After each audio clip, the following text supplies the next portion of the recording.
Mumbai Indians versus Gujarat Titans, top of the table versus bottom of the table. First time in 2022, Gujarat Titans lost a game chasing. And guess what? They were what, 105 for no loss with a fantastic partnership between Shubman Gill and Saha. And they end up losing by like 6 runs. To talk about the complacency Gujarat Titans are showing at a crucial stage of the tournament, we got very happy camper Mumbai Indians supporter Vishak and Shivam Gupta from Delhi joining in. Firstly, how was the Friday game, Vishak? How did you enjoy the Mumbai win? Finally, after a long time, they are winning. Yeah, two games now. I think it's coming in too late, kind of for them. Like the same kind of games early on, they failed to close.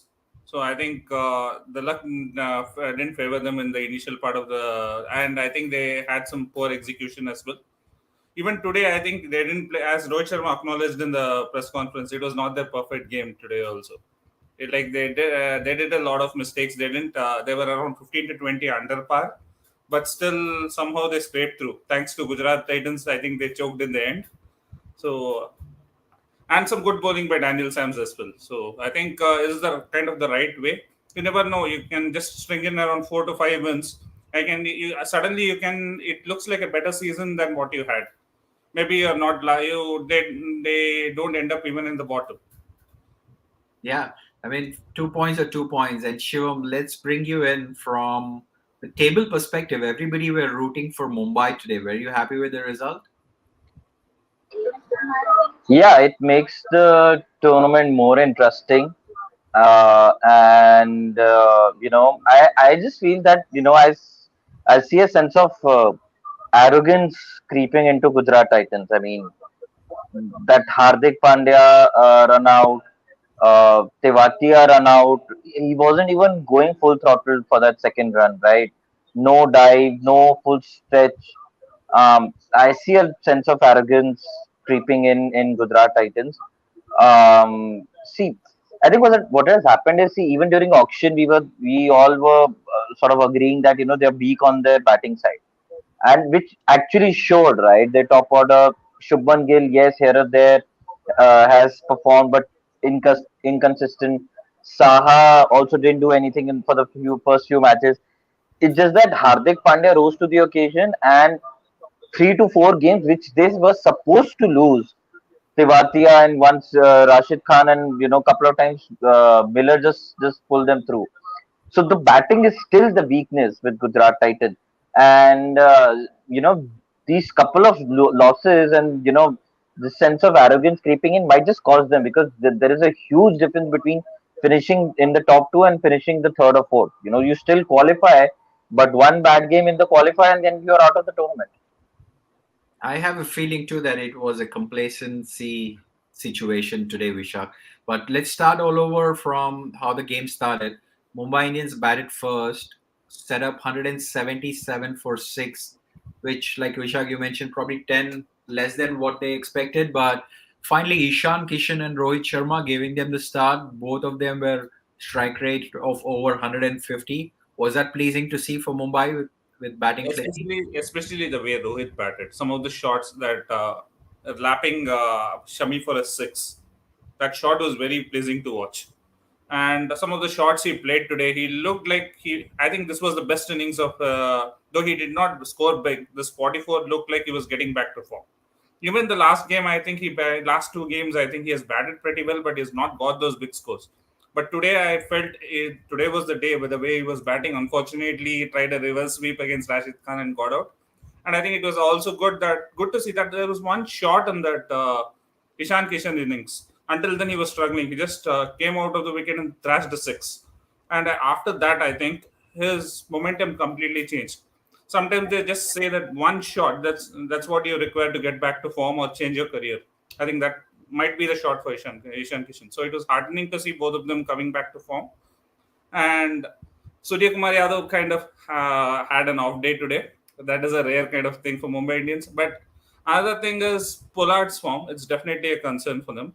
I think it's been some time. He has not performed even a single game this season out of the 10 games. Maybe one game where he hit a couple of sixes somewhere here and there. Other than that, I don't. First 2 games, I think. Other than that, I don't see. So I think they can bring Brevis at 3 and push Surya Kumar Yadav to 4. And anyways, David is actually finishing the games for them. So I think that, and David and Sam at 6, Sam's at 6 and 7. That would be a better thing for them rather than playing Pollard. And Pollard also takes a lot of time settling in.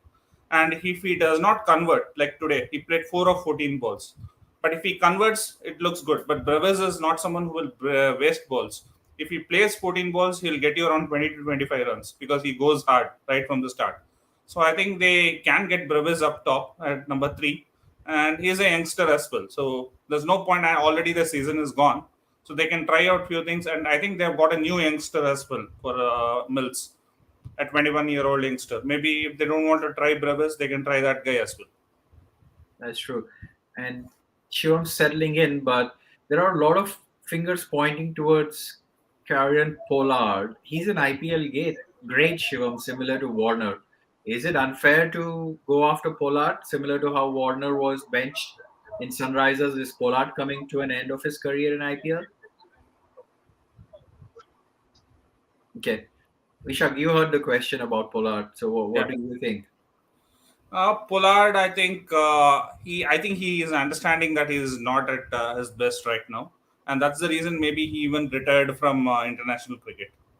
So I certainly see that if he continues this form, maybe Mumbai Indians will retain Tim David because he is actually doing the job which Pollard used to do. And Tim David is young as well. He's around only 23, 24. So they might retain him and release Pollard. And Pollard, I think, may join their coaching staff rather than playing for any other team, I feel. Okay, Anil Jain definitely feels that he is probably coming to an end. But let's talk about Gujarat Titans. Like, what exactly went wrong? 100 for no loss. I went back to doing some stuff at work, and then switch back and see they are needing like 9 runs of 6 balls, and then Dan Sands ends up giving just 3 runs. Vishal. Yeah, so I think after that opening partnership, also, I think that couple of runouts, I think, which Shivam spoke about, right? Hardik Pandya, that runout was completely not needed. You have hit the ball to the keeper and you're trying to run. And the second runout of Tewatia, like Kevin Peterson explained it perfectly. If you are running and at the end of your run, you end up near the stumps, which means you're actually slowing down and not going full tilt. If you're running at full tilt, you will go well past the stumps when you're trying to actually run faster. So I think he did not give a full attempt. He did not expect the throw to come so fast, and I think he took it complacent. So that complacency creeping in is actually dangerous for Gujarat Titans. And I think they peaked too early. And now, actually, at this point of time is when you want to win and keep up the momentum. And I think they are losing the momentum at the wrong time, which could be a problem for them. Which surely is. I mean, look, a loss here and there exposes a lot of things. Till now, we were saying Gujarat Titan is the strongest team, but 2 losses in a row, gaps are coming out. But let's talk about Tim David's innings, Vishak. 44 runs of 21 balls, those 4 sixes, and he actually denied the last couple of deliveries, I think, single to hit the 2 boundaries or 2 sixes, if I recall. That actually made the difference eventually for Mumbai. So, Tim David prospect. And did Mumbai realize too late that they did not play him all this while?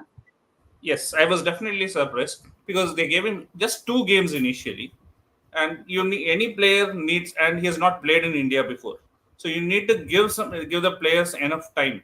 He just played 2 games and he failed in those 2 games. He could not finish the way they wanted, and they just benched him. That was actually unfair on him. Can Maybe I if they actually would have, can I yeah. actually counter that? He didn't play in India, but in PSL, he was amongst the top 5 scorers in Pakistan Super League. Yes, but the kind of pressure that IPL has, I think it's just little higher than any other leagues, and that money factor also comes into play, right? Because you're paid so much and the expectations are so high. So I think definitely when you have paid him around 8.5 crores and you have made him as a designated finisher and you have got him some like to do the job which Hardik Pandya did. Last year, what did Hardik Pandya do for you? He played 14 games and he scored at around 12 or 13. It was his average. And this guy was not given a longer rope. I think definitely they missed a trick there. Just two games is very less to judge a talent like him. He's a very good hitter, and people have seen because you bought him because to do a job. Just 2 games was playing him for 2 games and topping him was harsh. And I think they did too much chopping and changing, unlike what they do usually in the first half. They did not stick to their game plan and stick to their best 11. I think the last 2 games, last 2 or 3 games, even though they lost one game, I think they are starting to back their players now, and I think slowly they're coming good. So that is what they need to do. I think that definitely that draw. I think if Tim David had a longer rope, right? I think definitely they could have had a better season, and even Daniel Sams, I think just because after some few games they dropped him again, and there were a lot of changes here and there. So that is what happened with Mumbai. That's what something went wrong with Mumbai Indians. Absolutely. And Ajay PK, I think forever in his life, every game is good for RCB, for Ajay That PK. this game did not matter. This game did not matter much because I think any result RCB would have taken. I think we would have Yeah. taken any result here. And timely question, Ajay PK. Shivam is back as well. Shivam, do you want to talk about last night's game of Sunrisers versus DC? Definitely, I actually joined today's show for that only. It's a pity that I have some network issues going on here.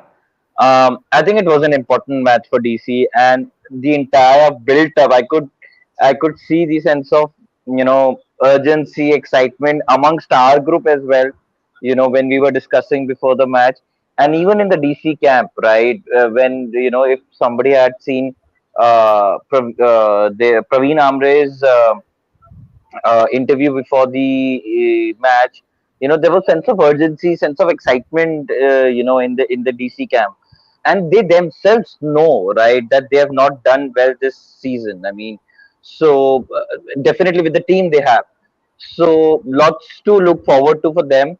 Warner was the story. It was Warner versus SRH yesterday, and that was like a blockbuster billing, right? You want to look at stuff like this. You don't want to see this, bromance going around between Hardik Pandya and Pollard and Krunal Pandya and Pollard. Nobody enjoys that, right? So we wanted to see that. It was Warner versus SRH, and definitely a good game. Hopefully now it's two on the trot for DC. They have the NRR on their side, but they need to string some wins together, right? Because this is the right time to peak in the tournament, right?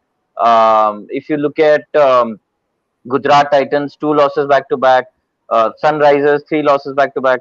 So this is the right time to peak in the tournament. Absolutely. And it was an important victory for Delhi Capitals because that brought them to almost on the verge of playoffs, right? And that also meant that the other teams are starting to see light at the end of the tunnel. So I'm also bringing in the points table. Gujarat Titans still hanging around for 16 and LSG on 14. I personally feel both of them will qualify. Where they will end up is a big question mark, but those two will qualify. And today's result meant instead of one slot, Vishak, now we have two playoff slots up for grabs, and there are 5 teams playing for it. Is that a fair way to read the table? I would say 3 slots up for grabs Okay. because even LSJ is not yet through unless they win one more game. So it's like GT is almost made it. But if you see that among the top three, they have the worst net run rate. I wouldn't say top four among because RCB is also there. So have the worst net run rate among the at least top 6 or 7 teams. So yeah, they have just 1.12, and a couple of another losses can easily get them to a negative net run rate, and that could actually hamper them if they don't start winning soon. Okay. And do we have any opportunity, Shivam, of CSK creeping up to top 4 by any chance if we win everything?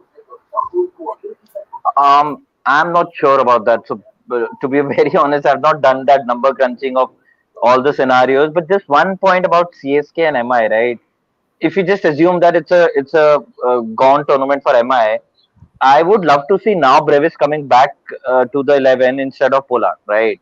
If you look at, I think 2020 CSK campaign, they were in a similar position like MI, right? So then they had started giving opportunity. I think they had dropped Watson by then, and they had started, giving Gaikwad, opportunities. He was back from COVID, and I think it was at that time, Gaikwad really announced himself. So maybe, Chennai had started, thinking about the next season, and started grooming players. So I think MI, yes, I mean they might have a mathematical chance, but I think it's high time now you start thinking about the next season. And according to me, Pollard doesn't fit in the scheme of things for MI going forward. So just one observation there on MI. It is a great point about Ruturaj Gaikwad example and how CSK prepared for the next one. You're absolutely right. If Mumbai really wants to see long term, they got to start using up that bench. And Arjun Tendulkar is also sitting there. Who knows what he's capable of unless we give him a chance. And then Vishak Anil Jain points out that Hardik Pandya's fitness, which in the previous game too, I don't think he was 100% fit. And with Gujarat at such a crucial stage, and also India tournaments or series coming up, is this worrying sign? Definitely, we need Hardik Pandya fully fit, and we need him bowling as well. If he is not bowling, and because you don't, he's not going to bat at number four like for India, like how he's batting at Gujarat Titans here. He's going to be a finisher. If he has to bat at number six and finish games, he also has to bowl. So otherwise, I don't think we have better finishers also in the team. If we just want finishers, I think we can even go for someone like a Dinesh Karthik rather than because if he is not bowling, he doesn't fit into the scheme of things. That should be pretty clear to him. I saw him bowling a little bit in the pre-match practice, but I was expecting him to bowl, but somehow he looks a little bit gingerly yet.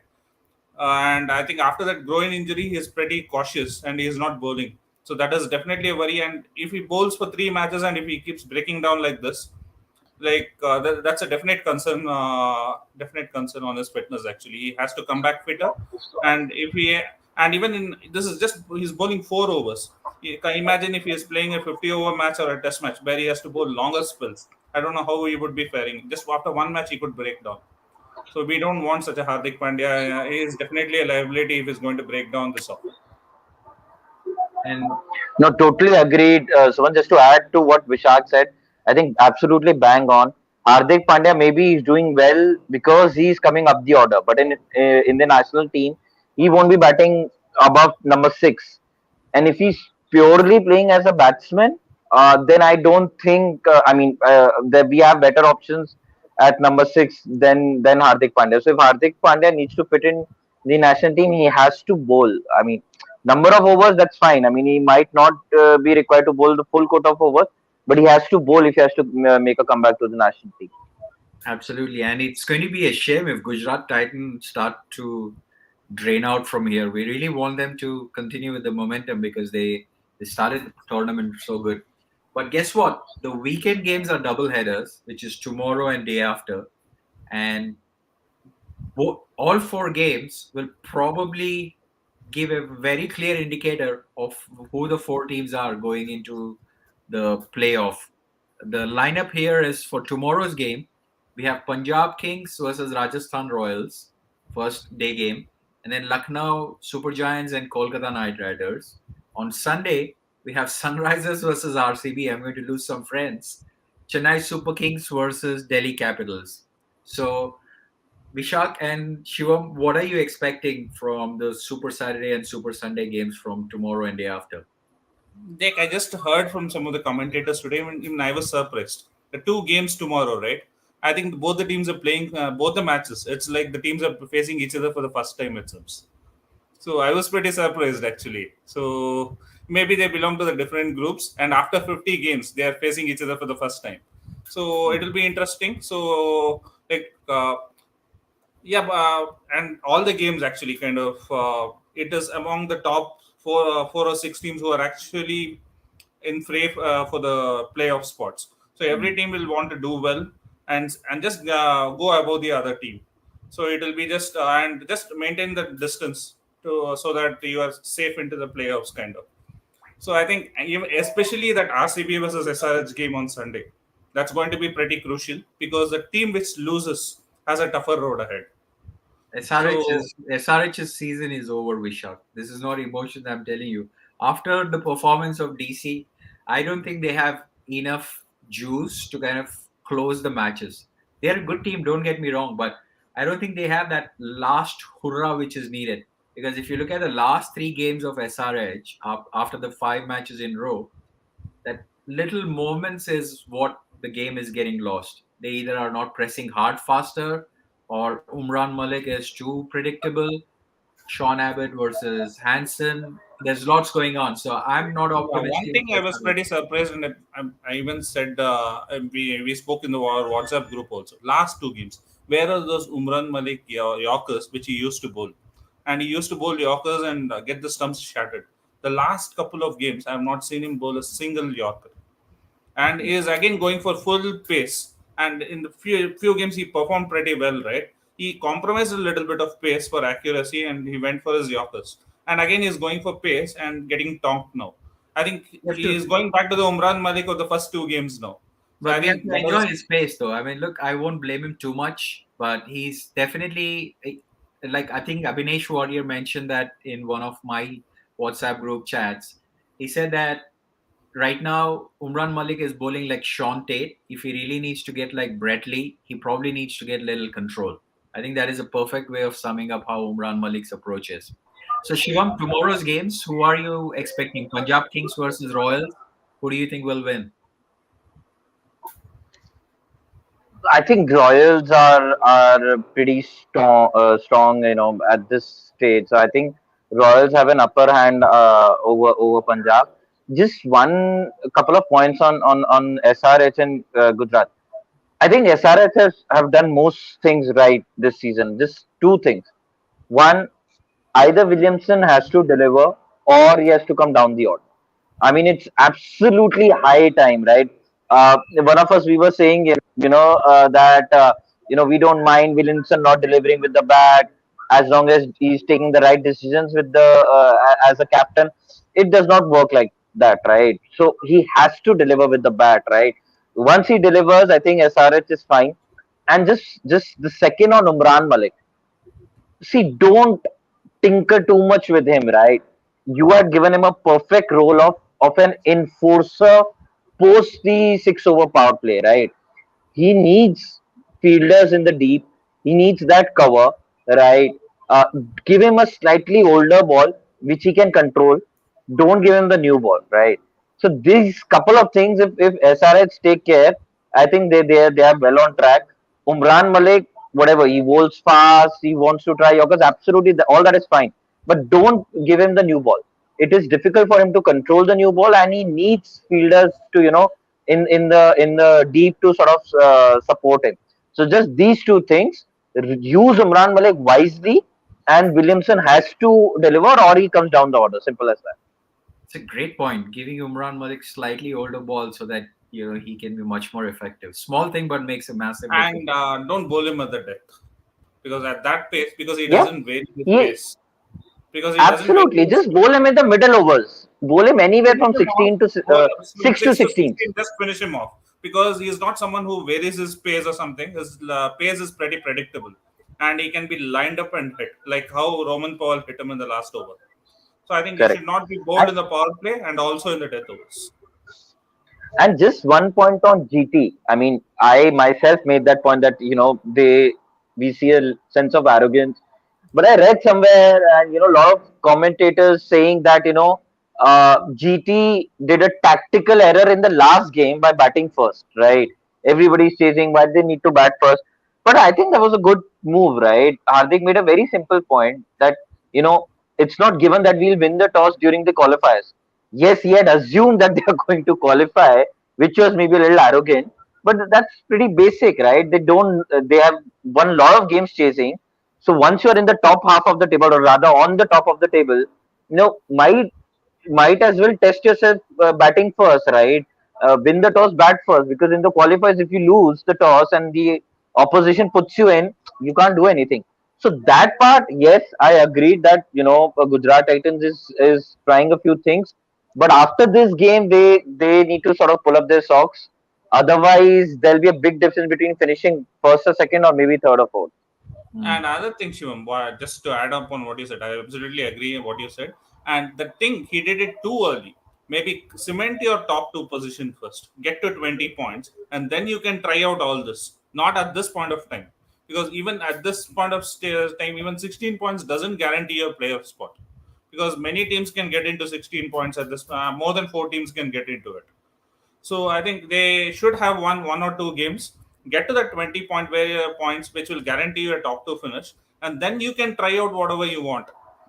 Because you Fair just enough, getting. and maybe that's the inexperience of maybe the first IPL season. I agree with you. Yeah. Yeah. And what about the second game for tomorrow? Super Lucknow Super Giants versus KKR. It's a big game for KKR, and also Yes. Super Giants would like to push GT down and move up. So lot at stake tomorrow in second game. Yeah, for RCB's sake, I would want KKR to win so that the LSD don't go up too much. So, and KKR have lost 5 games in a row, I think, so it will be difficult for them. But LSD, if they win, I think they will join on 16 points and move to the top of the table. So I that will see. be a good incentive for them. But and in the first game, I think, as Shivam mentioned, RR, I think they will be hurting after losing 2 games on the trot. And I think Punjab Kings. Yeah, they won the last game, but still, I don't think they look that strong, because after their batting ends at almost five, number five was, and kind of their tail is a little longer, because Rabada almost bats at seven for them, right? So I think Yeah. the tail is a little longer. So, like, if you can break the top order a little early, I think you can easily get into that. So I think RR has that advantage, but RR to come good and go further, I think Trent Bolt has to come good, because I think he is And not picking up. just Right. And just on Lucknow, Suman, I saw a stat today.